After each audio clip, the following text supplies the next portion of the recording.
interfering with those repair estimates. Our team coverage continues with this weather. Crashes are still continuing across the area. Shelby Burrow is going to tell us about that shortly, but we are still under a state of emergency here in West Virginia. Anna Saunders is live in Charleston with that statewide perspective from Emergency Management Division as they continue to monitor those calls and the conditions across the state. Anna.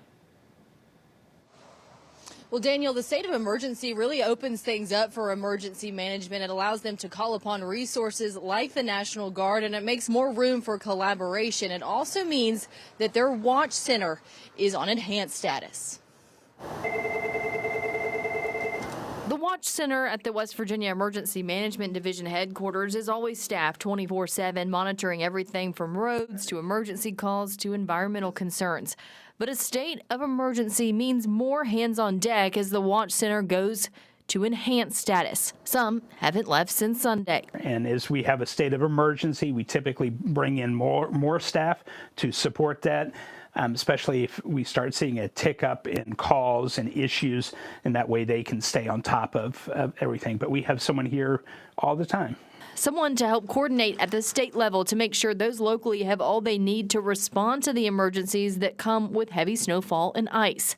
What can help them do that is when the governor declares a state of emergency, which has been done in this storm. In this case, we were able to coordinate with the National Guard to have them be on standby in case they're needed. We can work with the Division of Highways to sit there and help to make sure that the roads are clear. So a lot of it gives a lot more coordinating capabilities for our agency. So far, Blackwood says there have been no requests through his office for National Guard assistance in the wake of the storm. He says the calls across the state have varied from crashes to trees down and in a few cases trees on homes.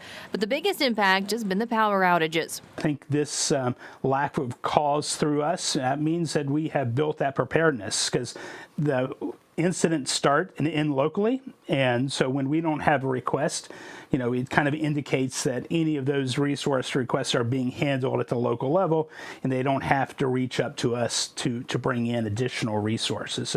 So I'm hoping that's a good indication. Going forward with the cold weather, Blackwood says the concerns still will be power outages, heat safety, and icy conditions.